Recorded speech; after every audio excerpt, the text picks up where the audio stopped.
wherever you may be. Welcome to One Perspective to Another podcast. I am your humble, gracious host, A. Sanders, back, trying to keep my consistency back, trying to keep the groove back. Listeners been going down because I don't be consistent, but averaging or getting averages back up is definitely a goal. Still gonna do this two-week thing, but I'm happy to announce I'm officially a Apple affiliate. So if you see those links, if you see me posting those links with the podcast on it or like anything with Apple, please support. You getting what you love helps me keep doing what I love. That's a bar right there. But without further ado, we're just going to get right into it. This is episode 157. Shout out to everybody who continues to listen. We appreciate you. Thank you to everybody who subscribed. I'm definitely going to do something special or elite for the subscription people. I know I said I was going to do that. I got the subscription out. It's just very tedious, like doing things with Apple, and everything has to be by a certain day, and you got to get an email before you can start doing something else. But I mean, it is what it is. We're going to get it all rolling in order with the quickness as soon as I can as possible.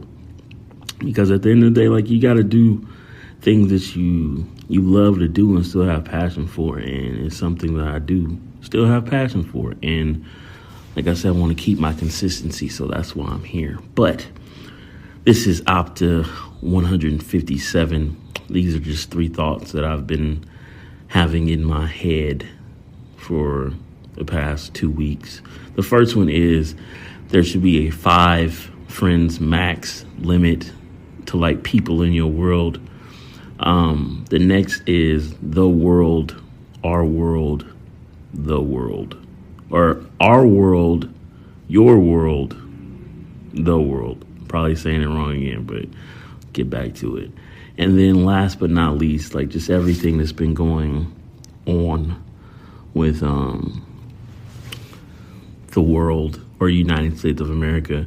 I'm also my understanding more of us just living in a consumer-based environment. But I'm going to start with that. I'm going to start with the consumerism aspect of it. And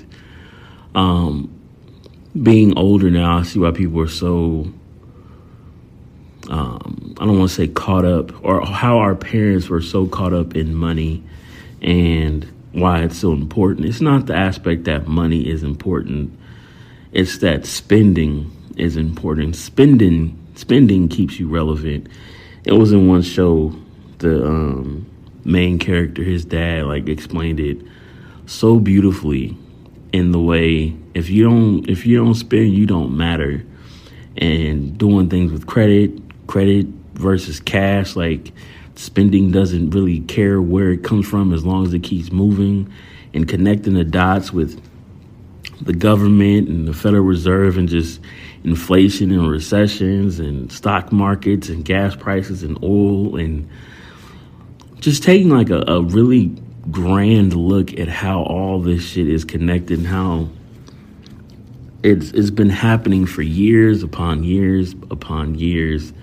And this is still ripple effects, I personally think. And by the way, this is just my personal opinion. This is my perspective. Still feeling hits from COVID aftermath and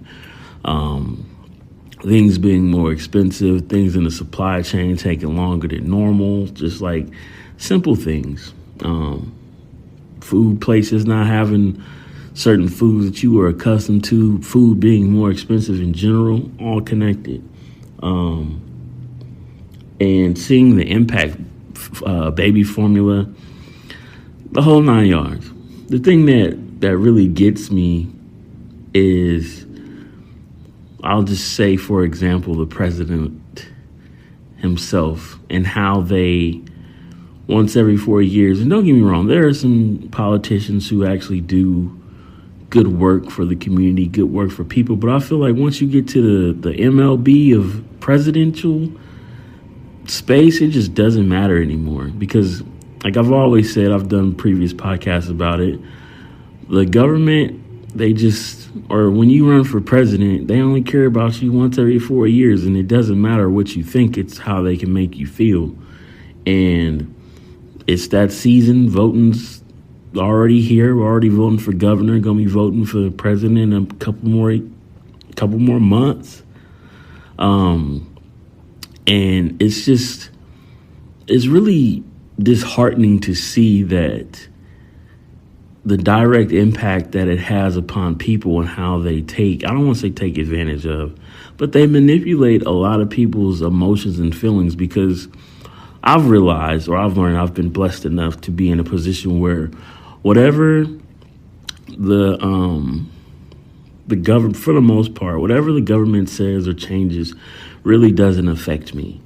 Like my everyday life of getting up in the morning, going to work, things that happen that he talks about or things, policy changes or stuff like that, it does not affect my direct life. Maybe it will in the future. Social Security won't be a lot of money in there, but I don't want to say it doesn't affect my life, but things that he speaks upon to bring comfort to people, it doesn't affect me because I know the aftermath of things that we're doing now will affect me in the future, but it's not affecting my present self. For example, Social Security, inflation, but I control whether or not I save enough, get enough paying job to maintain that hand in hand, so forth. But going on with the feelings of how people, who it does affect, because it's really people. Thousands of people who can't get formula. It's thousands of people who are homeless. It's thousands of people who can't get gas. It's thousands of people who can't. And I feel like that's who the president caters to the most with his thoughts and feelings towards getting those people votes. But it's is it the president's job to run the country, or is it the president's job to fix your individual need?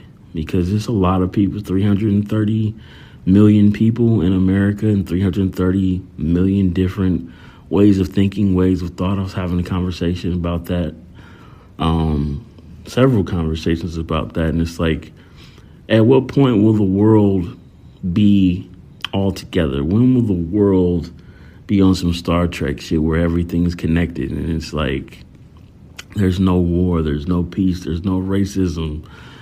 And I don't want to say it's an overload, but it is to a certain degree. Maybe not an overload, but maybe it's just an overwhelmness. And it titles me into the next one of the world, your world, our world. Because me thinking about all the things in the world going on with the president and the recession and COVID and mask mandates, that's the world. But our world consists of putting in with the 5 friends max thing is we got to deal with people who are our friends and individuals who want the best for us and family members and loved ones and children and grandparents, the whole 9 yards. And it's I say everything that I'm saying now to put it all in the picture of it's your world, taking care of you, taking care of your eyes that you open, making sure that you're good. Then it's the world, what affects you, dealing with these COVID aftermath, dealing with everything that's going on in the world and seeing it, managing your feelings, et cetera, and then it's our world, and it's all of us experiencing all of these things all at the same time while trying to maintain and being a comfortable human being. That can be extremely daunting for people. But I also want to say, I don't always want to cater to the lower side of things. I also want to cater to the higher side of things more too, and say that it is beautiful that people are able to manage those different worlds and be okay and have everything in order and not be affected by the things that are going on. I don't mean the bad stuff that's going on, but I mean just like life going on and being able to make great decisions, being able to be in a position where they can win. People who are succeeding despite the circumstances, people who are taking advantage of opportunities, people who are in present day, June 3rd, 2022. I'm dating this, but it's evergreen still. To know that they're fucking winning, to be able to give people gems, to give people time, to give people growth, to give people healing. That's the balance that I like to see. And then on the other side of the coin, you have the people who aren't doing well, who are struggling, who are going through shit, who are not fully capable to take care of themselves, who aren't able to think of the thought and be able to maintain the job and maintain where they gotta be. Or maybe they're in a different grind and they on that 2050 hype and they gotta lay down groundwork in order to get there, and it's nowhere near it, but they just gotta start. And that's what I mean by the world, our world, your world, because it's so many different spectrums for us to be. And I just want to make sure, not only for myself, but like the people around me take care of those individual worlds, because it's heavy. That shit gets daunting. You can't do it all alone all the time. People got to know that it's okay to ask for help. It's okay to ask questions. It's okay to have those conversations. It's okay to not know. And it's okay to look. It's okay to just fucking be human at the end of the day. And I say that to put in full circle, I guess, that you just have to take care of your worlds, no matter how daunting they may feel, no matter how confusing they might get, because it's worth it at the end of the day to be able to have hindsight and know that everything is not perfect in the world, and there's good, there's evil, there's love, and there's joy. And living is knowing that they both exist and picking which way you want to go. There's no right or wrong way to do that. Everybody's entitled to their own. Everybody's entitled to their own opinion. Everybody's entitled to their own way to live. But yeah, and to dive back into the 5 friends max thing is because I feel like a lot of our relationships with one another have been compromised in a lot of regards, because like another thing to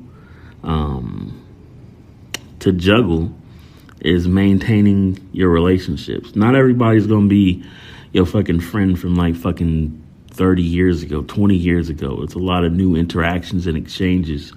So it's more of just like, I say 5 friends max, because not everybody's going to be able to get a credit card of your time and your essence and your feelings and your soul to everybody. They got to have a bare minimum of a soul score, I guess you can say, to be able to take from your soul, because that shit gets heavy. And people keep taking from you, or you have to keep giving to people. Making sure that like those 5 people, or it could be more than 5, it could be 10 people, but make sure they all got the soul score in order to make sure that you are not ever on E, or you don't ever have to fucking take out a fucking mortgage on yourself.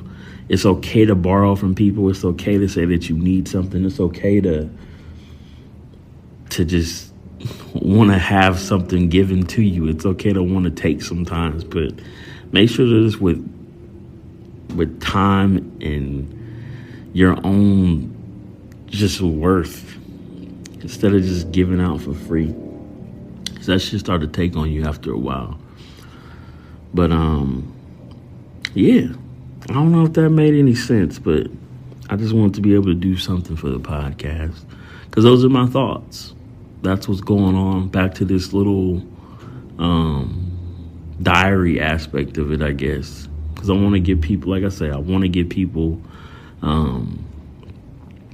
back on doing, not interviews, but like just having people tell their story, because I feel like I'm getting to something that I'm trying to formulate all together, because it's all these ideas and they all connect, and it's like it's one perspective to another, but like the ultra perspective of like, this is living life. We're all living life. And how are you living life? Because everybody's different. Everybody's going to have a different story. Everybody's going to have a different point of view.